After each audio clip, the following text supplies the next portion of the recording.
만약 여러분의 나이가 이미 건강 수명을 넘어 80세에 이르렀다면 어떻게 사는 게 바람직할까요? 지금은 100세 시대라고 할 만큼 수명이 길어진 것은 기쁜 일일 수도 있겠으나 실은 조금 걱정되는 점도 있습니다. 왜냐하면 많은 고령자들이 오래 살아야 한다는 강박에 사로잡혀 있기 때문인데요.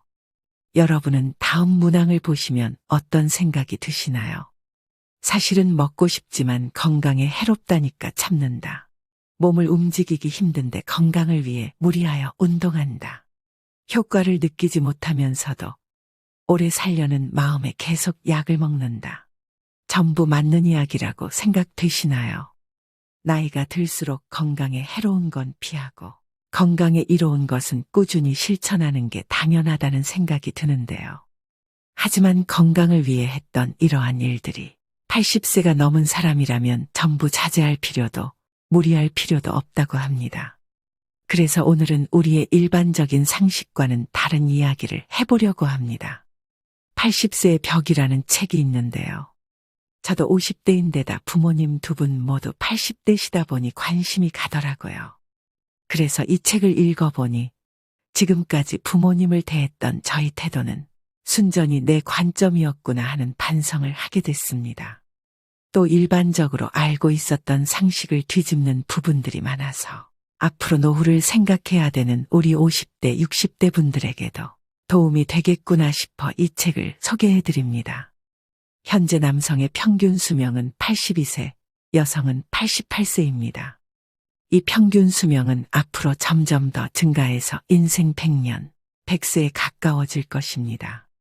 그렇지만 아무리 오래 살 수 있다고 해도 건강 수명이 늘지 않으면 누군가의 손길을 필요로 하거나 침대에서 생활해야 하는 기간만 길어질 뿐입니다. 그 기간은 현재 남성이 9년, 여성이 12년입니다. 건강하지 못해도 오래 살고 싶다라고 생각하는 사람도 있을 테지만 가능하면 힘차고 건강하게 살아야 됩니다. 80세 이후는 70대와는 완전히 다릅니다. 어제까지 가능했던 일이 오늘은 안 되는 상황을 수없이 맞닥뜨립니다. 컨디션 난조를 겪는 일도 잦아집니다. 무거워서 드는 것조차 못하게 되는 암담한 순간을 맞게 되는 나이입니다.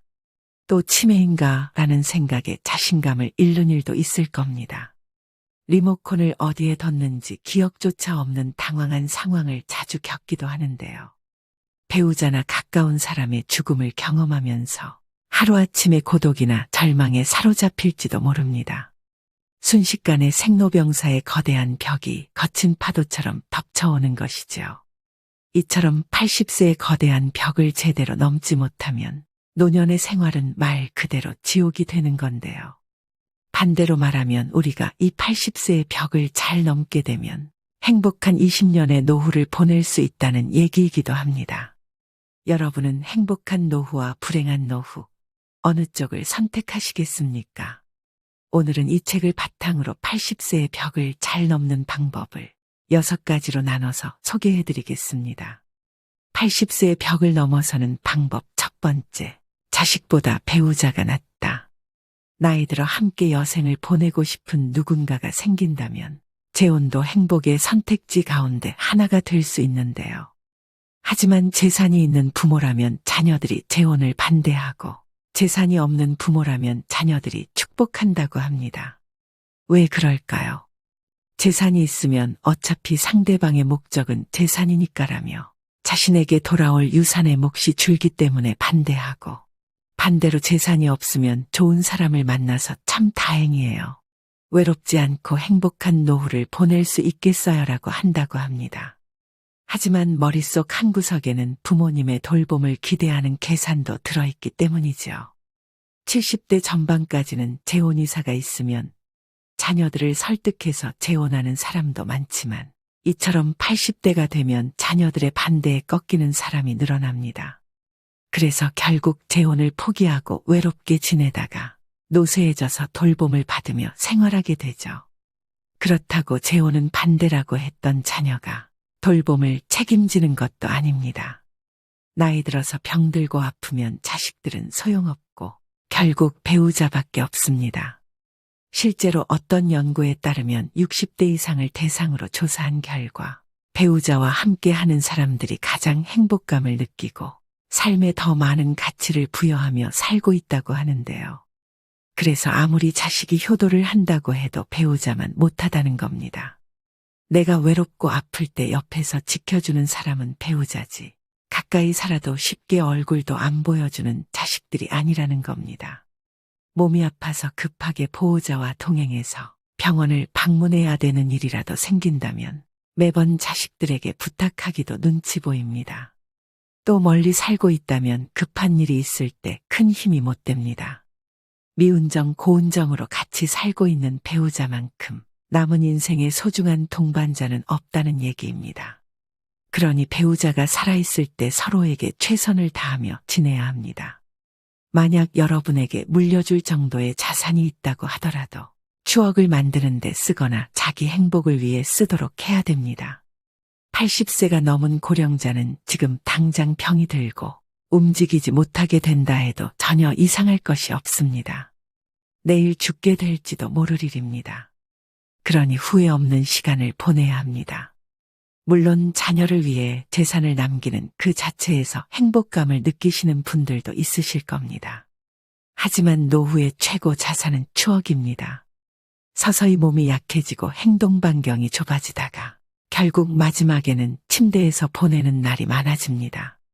이때 버팀목이 되어주는 것이 바로 그때 참 즐거웠는데라는 추억들입니다.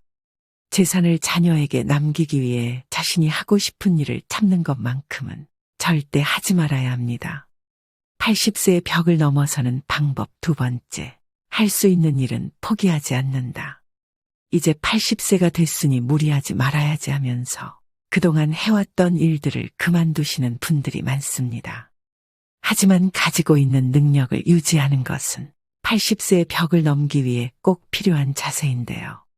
스스로 할 수 있는 일들을 제대로 안 하고 멈추는 순간 순식간에 늙고 세상과 이별할 수 있습니다. 그래서 80대가 돼도 운전면허증을 반납하지 마시고 운전이 가능하면 계속 하시라고 권해드립니다.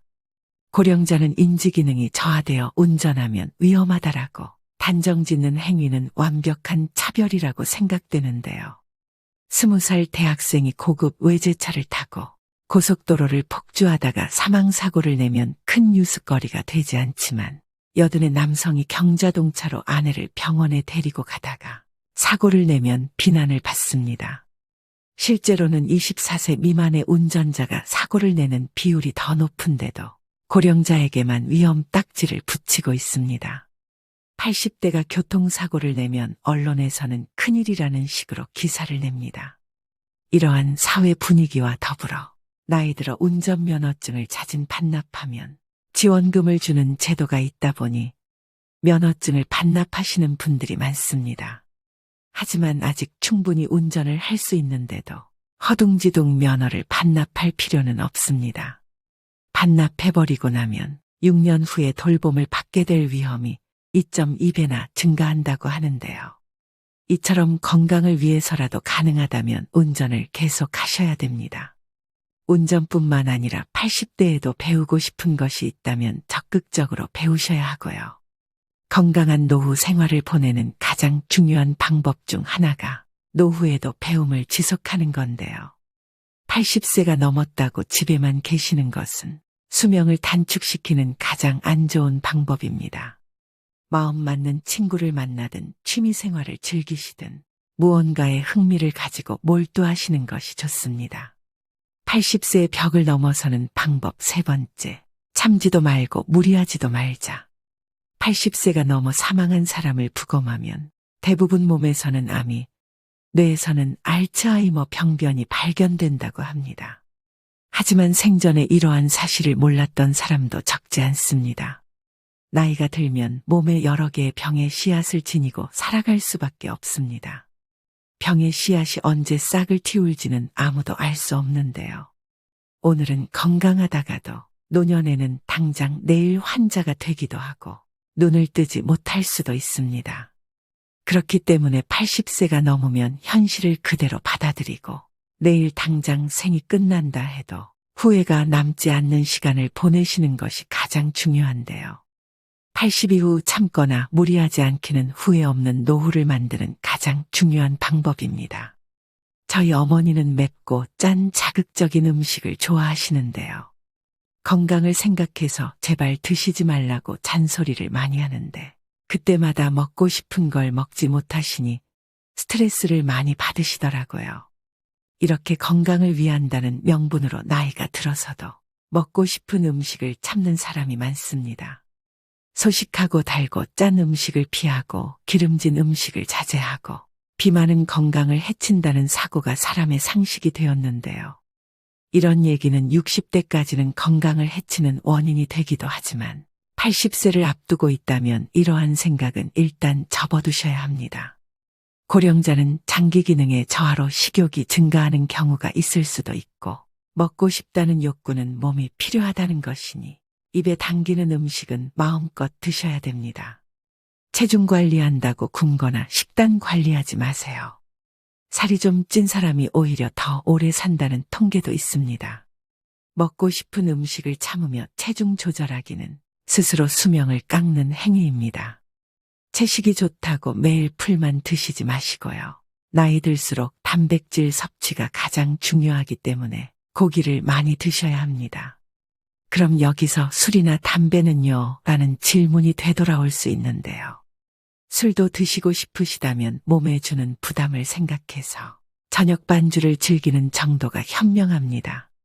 지나친 음주로 몸을 제대로 가누지 못해 넘어지면 낙상으로 골절되어 한순간에 늙어버리는 비극도 적지 않기 때문입니다.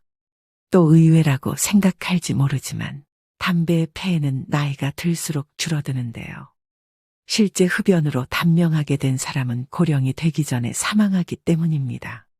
즉 담배를 계속 피웠는데도 80세까지 산 사람은 앞으로 금연하든 흡연하든 수명에는 큰 차이가 없다는 뜻입니다. 또 80대를 목전에 두고 운동을 열심히 하는 것도 아무런 도움이 되지 않습니다. 오히려 무리해서 운동하다 체내에 활성산소가 만들어지게 되면 노화를 촉진할 수도 있는데요. 80세 이후에는 그냥 30분 정도의 가벼운 산책 정도면 충분합니다. 80세의 벽을 넘어서는 방법 네 번째, 건강검진을 받지 말자. 지금 80대는 건강검진 초기 세대로 건강검진을 절대시하는 경향이 있습니다. 물론 건강검진은 60대 정도까지는 큰 도움이 되겠지만 80세가 넘은 고령자에게는 그다지 도움되는 것이 없습니다. 80대를 목전에 두고 건강검진을 받아보면 정상으로 나오는 수치보다 비정상으로 나오는 수치가 더 많은 것이 일반적입니다. 건강검진에서 정상 수치라는 것은 평균치에 가깝다는 얘기입니다. 비정상 수치는 그 범위를 넘어 지나치게 높거나 낮은 사람을 말합니다. 수치는 본래 사람마다 다릅니다. 우리가 이 평균의 함정에 빠져서 사는데요. 체질이나 환경에 따라서도 다르고 나이에 따라서도 다르며 체형이나 생활 습관에 따라서도 다릅니다. 어디까지가 정상이고 어디까지가 비정상인가가 문제가 아니라 정상치라도 병에 걸리는 사람이 있고 비정상치라도 병에 걸리지 않는 사람이 있다는 겁니다. 80세가 넘어서도 문제없이 사는 사람은 그 자체가 건강하다는 증거입니다. 다시 말해서 정상이라는 증거죠. 그런데 의사가 환자를 보지 않고 수치만 보고서 진단을 내린다면 어떻게 될까요? 정상치에 맞추도록 약을 처방한다면 답은 명확합니다. 환자는 지금의 건강과 기력을 잃게 됩니다. 몸 상태가 그 수술을 견딜 만큼 건강하지 않은 상태에서 수술을 하니 암세포는 없앴더라도 건강이 나빠져서 그때부터 누워서만 지내게 되는 거죠. 특히 80세가 지난 고령자는 수술할 필요가 없습니다. 나이가 들면 들수록 암은 진행이 느려지고 쉽게 전이되지 않기 때문입니다.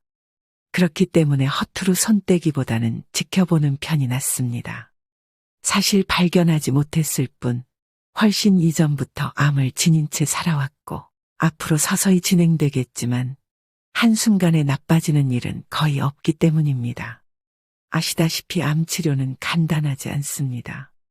수술이든 화학치료든 몸에 심각한 부담을 줄 수밖에 없는데요. 체력이 크게 떨어지는 80세 이상의 고령자는 평소 생활로 되돌아가지 못할 확률이 높다는 걸 명심하셔야 됩니다. 80세의 벽을 넘어서는 방법 5번째. 자기와 맞는 의사를 찾자. 80세의 벽을 넘으려면 얼마나 좋은 의사를 선택하고 얼마나 좋은 관계를 유지하느냐가 관건입니다. 그렇다면 어떤 의사를 선택해야 할까요?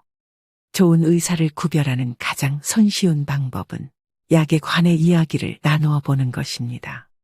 본래 약은 몸 상태를 좋게 하는 것이 목적인데 처방해준 약을 먹고 몸 상태가 나빠진 것 같다고 해도 이건 좋은 약이니까 혹은 약을 끊고 죽고 싶나요라는 식의 태도를 보이는 의사라면 그 병원은 그만 다니는 편이 낫습니다. 교과서적인 수치와 검사 결과만 믿고 환자 개인이 느끼는 몸 상태는 생각하지 않는 건데요. 제대로 된 의사라면 다른 약으로 바꾸든 양을 줄이든 식의 후속 조치를 취하게 될 것입니다. 만약 그런 의사라면 좋은 주치의가 될 수 있습니다. 환자를 잘 섬기는 의사, 환자들의 말을 다 들어주는 의사는 좋은 의사라 볼 수 있습니다.